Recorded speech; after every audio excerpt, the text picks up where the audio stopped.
Hello everyone, and welcome back to another World Anvil tutorial. Now, this video's idea is thanks to a comment by Count Froderick. I hope I'm pronouncing that right. Thank you for the comment, sir. I really appreciate it. Pretty much the gist of the comment was, could you show us how you personally use World Anvil to effectively create a world?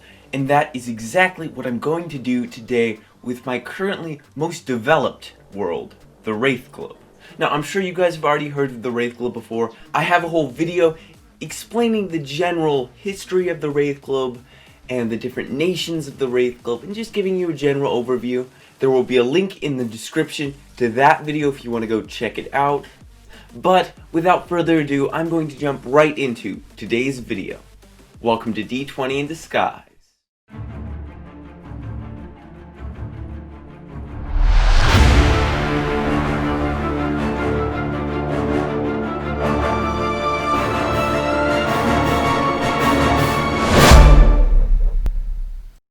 Alright, so first things first, if you haven't heard of World Anvil or are hoping to learn how to use World Anvil, this is not the video for that.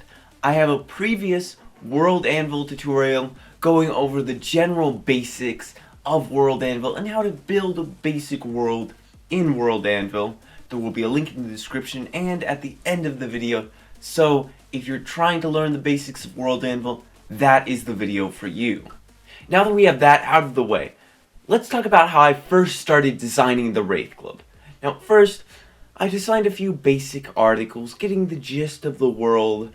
It wasn't like I designed specific nations of the world or anything, but I made an overall world map, outlined some general ideas, some general inspirations which I had earlier, and then I moved on to probably the first thing that you should do when creating a new world, the world timeline. Now this timeline is very important. This gives you a grasp of the history of your world, and if you can understand the history of your world, you have a much better chance to understand the future of your world as well, because just like in the real world, everything which is going to happen somehow links back to things which have already happened.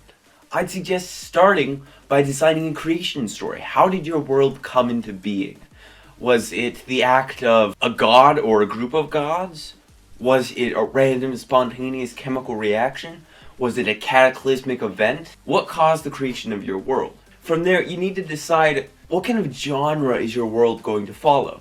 Is it going to be a fantasy world? Is it going to be a sci-fi world, a modern world, a historical world? Because without a genre,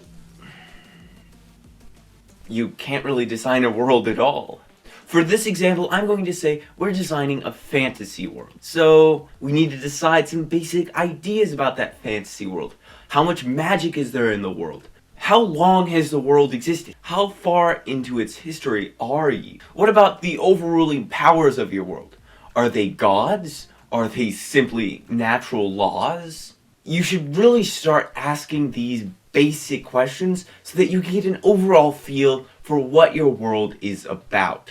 Of course, what your world is about is a very general question, and just like in the real world, it can be a large mix of things. The real world is composed of so many different things. It's such a large mix, and as you go further into the history of your world, further along the history of your world, more and more things are going to happen, and your world is going to become more of a mix of all of those different things that have happened and have been created and have been explored.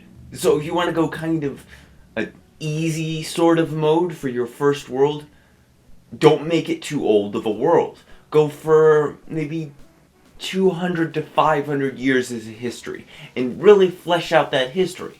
Or if you're feeling really adventurous, you can go for a 4,000, 5,000 year old world. Personally, I designed the Wraith Globe to be about 1,500 years old. So kind of in between those two things, sort of like a medium level of difficulty. So you fleshed out the history of your world, you feel like you've really designed different eras of your world, which really make it a rich history and really make it a rich world because of that rich history. Now you should really start designing the current state of the world. the different nations of the world, the different geographical areas of the world, and all of that different information.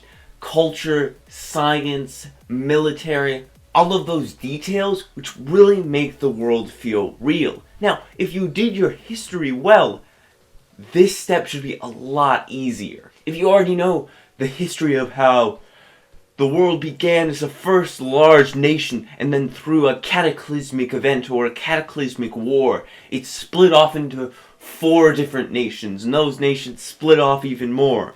You should already have an idea of what those nations are, and what's the general concept behind them. And from that you can design their individual cultures, their individual militaries, their individual geography, all of that information which really makes the world feel real.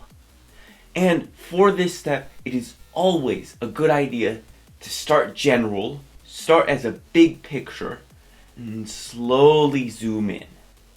So, let's say we start at the material plane. If this is a fantasy world, it probably has different planes of existence. But let's just assume that we're only focusing on the material plane, the actual world. So, you design a world map, you design different nations, you design different continents. And then you zoom in slowly to each of those different nations and you start fleshing them out. And then you zoom in even more and design the governments and the militaries and the culture and the history of each of those different nations. And then maybe you zoom in even more to each city and you have a dark citadel, which is the capital of a nation and heavily guarded, but there's also many criminal masterminds in the underground of the city which are secretly controlling the ruler of the city as if they were some sort of puppet master. Then you can start fleshing out the culture of that individual city. How was it founded? What about its fortifications, its defenses? Does it have any trade routes with other cities? As you can see, you can really go in depth, but always start broad. Always start with your big picture in mind. You have this large world, multiple continents.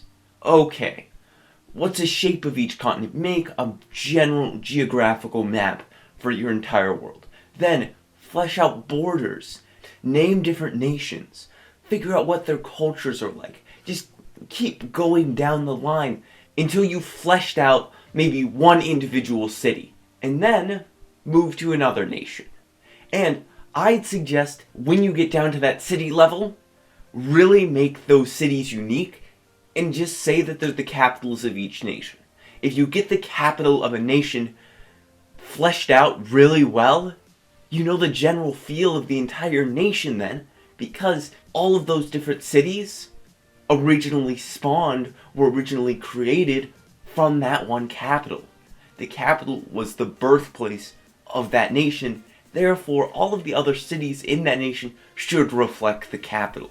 However, you can always take the opposite approach as well, especially when you're designing adventures or separate plots, or just trying to design a small portion of the history of your world.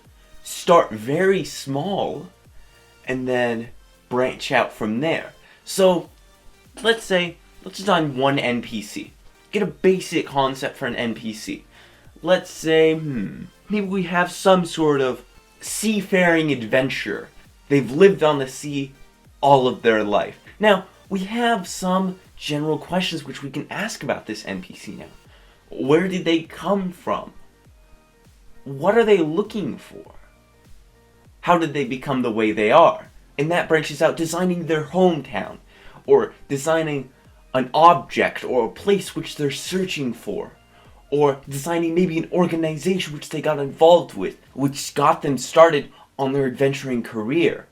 And then from that organization, we can design maybe another organization which that organization branched off of. Or we can decide the founder of that organization. Or for the hometown, we can design different cities they may have trade routes with. Or maybe that city was destroyed. We can design some sort of group of bandits that destroyed that city. And you can just take this very natural path from one part of your world to another, and you just started from one single person. If you took enough time with this approach, you could design your entire world. Now obviously it would take a really long time, but it would be an extremely fleshed out and very realistic world. Because just like in the real world today, everything is connected. And if you were to take that approach in designing a world from scratch, yes, it would take a long time, but everything would be connected. And that's really the approach which I personally try to take when world building, especially when designing a story or a portion of history. When designing an overall world, I find it easiest to start broad and then narrow yourself down, but it's all up to you, and I'd say experiment with World Anvil, experiment with just the creativity of world building, and you'll find a process which works for you. Because that's the amazing thing about world building. It's your world. You can do with it what you want. You can design it how you want. So now that you have all of the different ways to create a world, starting broad and going narrow, or starting narrow and going broader, you can actually use World Anvil to very, very effectively create a world and organize all of the different places and people and things and geography and wars and history in your world into one place. You can use all of the different templates to interconnect all of those different things, and you can design a very cohesive world page with a very cohesive world at the center of it. And I think that's about all I really have to say. Count Froderick, I hope that really answered your question. I had a blast making this video, just brainstorming different ways to create a world, and it's a fun process. If any of you are GMs out there, I would highly suggest looking into world building if you haven't already. If you all enjoyed this video, then please hit that like button and that subscribe button, and if you want to see more videos like this one, then please hit that notification bell so you don't miss a single one of my videos. Anyway, you all have a great day. Keep on creating, stay safe, and I will see you in the next video.